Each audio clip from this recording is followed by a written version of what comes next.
Hello and welcome to another episode of Soap Goes to the Oscars. This is number 144. I'm recording on January 24th, 2026. I watched the movie yesterday, the 23rd, and the movie was Going My Way, which is the winner of the 1944 Oscars.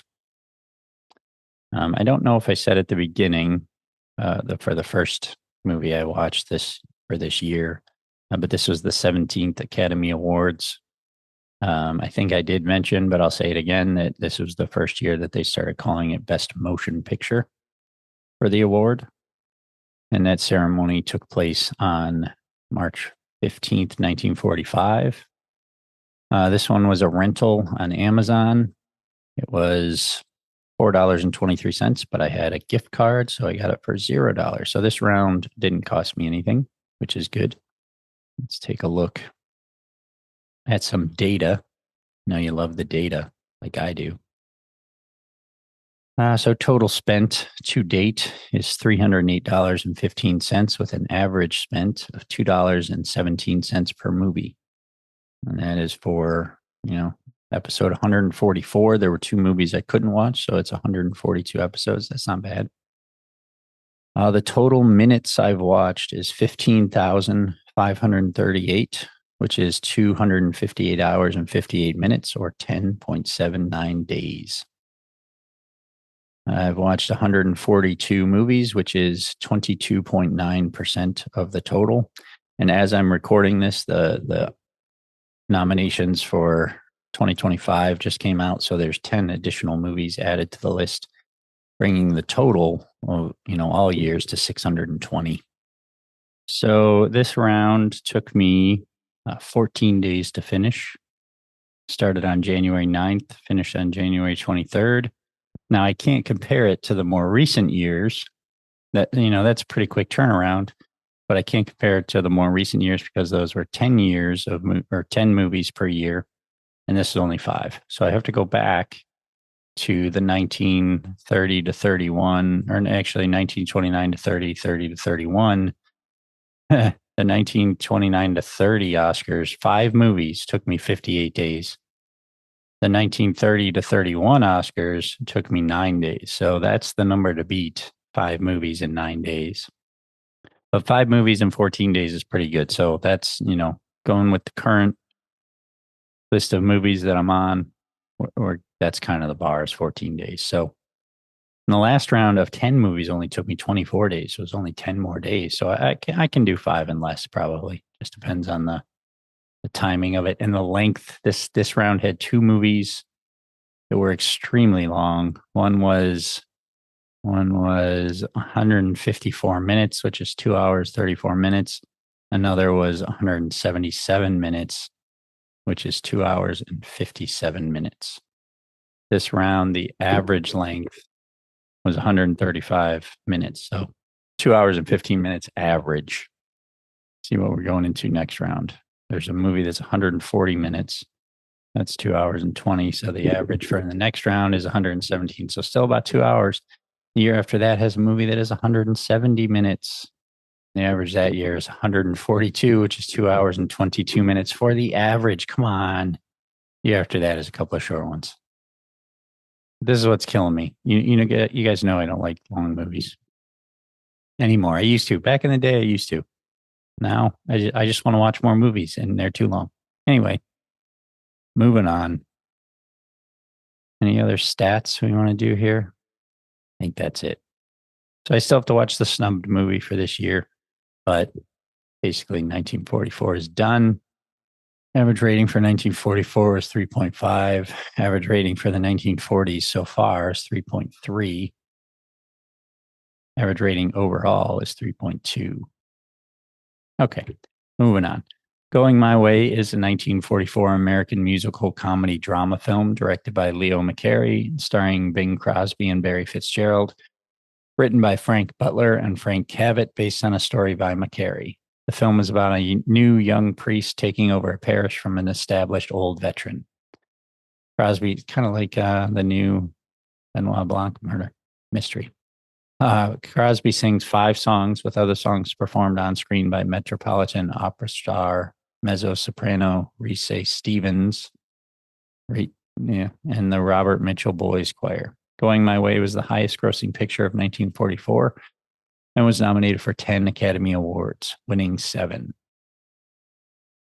Its success helped to make the movie exhibitors choose Crosby as the biggest box office draw of the year, a record he would hold for the remainder of the 40s. After World War II, Crosby and McCary presented a copy of the film to Pope Pius XII at the Vatican. Going My Way was followed the next year by a sequel, The Bells of St. Mary's, which is also nominated for Best Picture. Didn't win, though. In 2004, the film was selected for preservation in the United States National Film Registry. Looking at those Oscars, it was one Best Motion Picture, one Best Director, one Best Actor for Bing Crosby. This is interesting. So Barry Fitzgerald, who played the older priest, he was apparently, it looks like he was nominated for Best Actor and Best Supporting Actor. He won Best Supporting Actor. I didn't know they could be nominated in more than one. Curious if they still can. It won Best Screenplay. It won Best Original Motion Picture Story. It was nominated for Best Cinematography, Black and White, and Best Film Editing. And it won Best Song, Swinging on a Star, which I didn't realize was for this movie, but I know that from Hudson Hawk with Bruce Willis. No, yeah. So the film received 10 nominations at the Oscars, winning 7, including Barry Fitzgerald, whose work on the film was nominated for both Best Actor and Best Supporting Actor. Crosby won for Best Actor, while Fitzgerald won for Best Supporting Actor. Subsequently, the rules were changed to prevent a recurrence.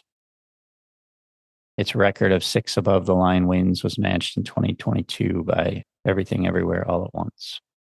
Cinematography by Lionel Linden, edited by Leroy Stone, music by Robert Emmett Dolan, distributed by Paramount Pictures, released on May 3rd, 1944 for the New York City premiere, and then August 16th, 1944 in Los Angeles. Runtime of 126 minutes. Reese Stevens, whose character is seen on screen performing the lead role in a Metropolitan Opera production of Carmen, was an actual performer with the Met when the film was made. A few years later, she would earn enormous personal triumph as the Met's Carmen in the famous Tyrone Guthrie production of 1951, becoming the leading Carmen of her generation. Critical response. According to Bosley Crowther, you know I'm never going to skip a Bosley Crowther review. In the New York Times, Going My Way was the best of Cosby's career, which is saying a lot for a performer who has been one of the steadiest joys of the screen. But in this Leo McCarey film, he has definitely found his sturdiest role to date. Crowther, however, criticized the film's length, agreed, while lauding Crosby, and wrote that he has been stunningly supported by Barry Fitzgerald, who plays one of the warmest characters the screen has ever known. As a matter of fact, it is a cruel slight to suggest that this is Mr. Crosby's show. It is his and Mr. Fitzgerald's together, and they make it one of the rare delights of the year. Okay, so yeah, it was very good. It was a bit long. It was just a little over 2 hours, but it dragged a little bit in places. I actually think maybe it could have benefited from more songs, but and again, going back to these times, like it's described as a musical, but it's very different from. And I don't know if this changed at some point in movies, or if this was always the case on stage, where there were plays that characters just sang the whole thing, like a Hamilton or a Les Mis, or if there was a changing point in movies for that. So in a lot of these old movies, it's described as a musical, but it's not the characters singing the story in some way. It's just them sitting down at a piano and singing a song. Sometimes the movie might be about a stage production, so they're rehearsing and things and singing songs in that way and then showing it on stage. In this one, he starts a boys' choir at the church, so they're showing the kids singing and stuff, and then he meets an old friend who is the woman in performing in Carmen, and so you see her perform and things like that. Very good performances, a little too long, and the script to me was kind of all over the place. Like the story was that this new priest is coming into town and he's supposed to take over from the old priest. Things don't go well right away, but also the old priest doesn't know that the young priest is supposed to be taking over, and he does not tell him. Bing Crosby's character doesn't tell him He just kind of lets things go as they have been. At some point, the older priest tells the bishop that he's decided that the young priest should, I don't remember their name, so I'm just saying young and old, should take over. And Bing Crosby's like, oh, no, let's just keep doing, the way we have been. But the guy's like, no, you should be taking over. And so, but then he just kind of randomly meets this woman. He has a friend that he grew up with that is also a priest who's kind of a jackass. And then he randomly sees this woman that is performing in Carmen, but these two guys also grew up with her and they all sing. And, they're in New York City. And so he goes and watches her perform. And it was just kind of like these weird sort of side quests in a way that, maybe could have shortened the movie a little bit if they weren't there. And they weren't necessarily bad. Again, it was just a little much at times. I don't know if I said, but I gave this 3.5 stars. So was it the best movie? Maybe. I did. It was not the one I liked the best. I gave Double Indemnity and Gaslight both 4 stars. I gave Since You Went Away and Wilson 3 stars each. So while this one was pretty close, it wasn't my favorite of the bunch. So, that obviously means nothing. So take that as you will. But it wasn't my favorite of the 5, but it was very good. So I'll leave it there. And the next one you will hear is a snubbed movie for 1944. And then we'll move on to a new year.